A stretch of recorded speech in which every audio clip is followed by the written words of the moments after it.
வணக்கம், welcome to inside astrology. இந்த ஜூலை மாதம் கிரகங்கள் ஃபஸ்ட்டு எங்கெங்கே இருக்குன்றது ஃபஸ்ட்டு பார்த்துடலாம்.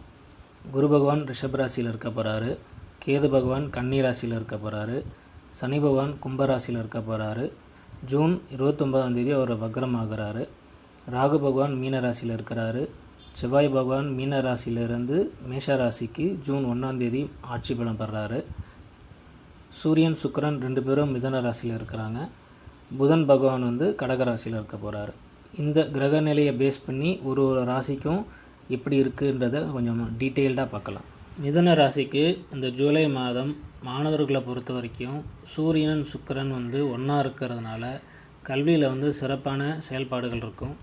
செவ்வாயோட பயிற்சினால் உங்களுக்கு ஒரு சில சேலஞ்சஸ் வரதுக்கான வாய்ப்புகள் அதிகமாக இருக்குது. அதனால் கவனமாக இருங்க.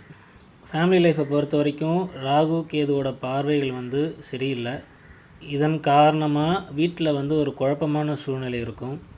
வீட்டில் இருக்கிற எல்லாருமே பிஸியாக இருக்க போகிறீங்க. இதனால் உங்கள் குடும்ப உறுப்பினர்கள் இடையே நேரம் குறைவாக இருக்க போகுது. உங்களோட ஒற்றுமை ஒன்றா இருக்கிறதுல குறைய போகுது. இதனால் சில சேலஞ்சஸ் வாக்குவாதங்கள் வரதுக்கான வாய்ப்புகள் அதிகமாக இருக்குது.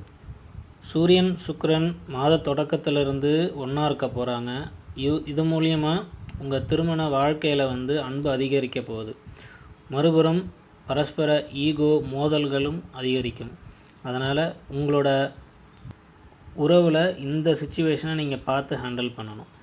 ஹெல்த்தை பொறுத்த வரைக்கும் உங்களுக்கு இம்ப்ரூவ்மெண்ட் இருக்க போகுது. உங்களுக்கு நல்ல ஆரோக்கியம் கிடைக்கும். உங்களுக்கு நோய் எதிர்ப்பு சக்தி அதிகரிக்க போகுது. தொழிலை பொறுத்த வரைக்கும் நீங்கள் தொழிலில் கொஞ்சம் கவனமாக இருக்கணும். நீங்கள் உங்கள் வேலையை அவசரமாக செஞ்சு முடிக்க போகிறீங்க. இந்த அவசரத்தினால சிறிய தவறுகள் சின்ன சின்ன மிஸ்டேக்ஸ் வரத்துக்கான வாய்ப்புகளும் அதிகமாக இருக்குது. எந்த வேலையுமே குறுக்கு வழியில் செஞ்சு முடிக்கணும்னு நினைக்காதீங்க. மற்றவர்கள் ரொம்ப கஷ்டப்பட்டு செய்ய வேண்டிய வேலையை நீங்கள் சீக்கிரமாக செஞ்சு முடிக்க போகிறீங்க. ஆனால் இதுவே உங்கள் ஆர்வத்தை அதிகரிக்கும். இதனால் நீங்கள் வெற்றியும் பெற போகிறீங்க. பிஸ்னஸில் ஒரு முன்னேற்றம் இருக்கும். குருவோட பார்வையால் சில பணக்காரர்களோட ஆதரவு உங்களுக்கு கிடைக்கும். இதன் மூலிமா உங்கள் வியாபாரம் பெருகிறதுக்கான வாய்ப்புகளும் அதிகமாக இருக்குது. ஃபினான்ஷியல் ஸ்டேட்டஸை பொறுத்த வரைக்கும் உங்கள் வருமானம் அதிகரிக்க போகுது. இதுக்கு முன்னாடி ஃபினான்ஷியல் ப்ராப்ளம்ஸ் மூலிமா ஸ்டாப் பண்ண இந்த வேலையெல்லாம் இப்போ நீங்கள் திரும்ப ஸ்டார்ட் பண்ணுறதுக்கான காலகட்டம் இது. உங்களோட தைரியம் தன்னம்பிக்கை அதிகரிக்க போகுது. உங்கள் நிதி நிலைமையும் அதிகரிக்க போகுது. வாழ்த்துக்கள். இப்போ நம்ம பார்க்குறது ஒரு ஜென்ரல் ப்ரெடிக்ஷன் தான். நீங்கள் கிளியராக ஒன்று புரிஞ்சிக்கணும்.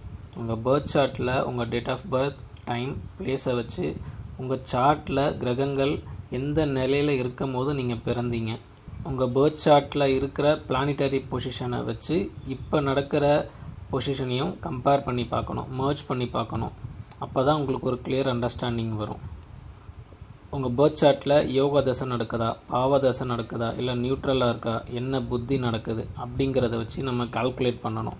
அதில் நம்ம நெகட்டிவை எப்படி கண்ட்ரோல் பண்ணுறது, பாசிட்டிவை எப்படி நம்ம இன்க்ரீஸ் பண்ணுறது அப்படிங்கிறத ஒரு அண்டர்ஸ்டாண்டிங் வந்தால் தான் உங்களுக்கு இந்த அஸ்ட்ராலஜி ப்ரெடிக்ஷன் உங்களுக்கு கிளியராக இருக்கும். வாழ்த்துக்கள்.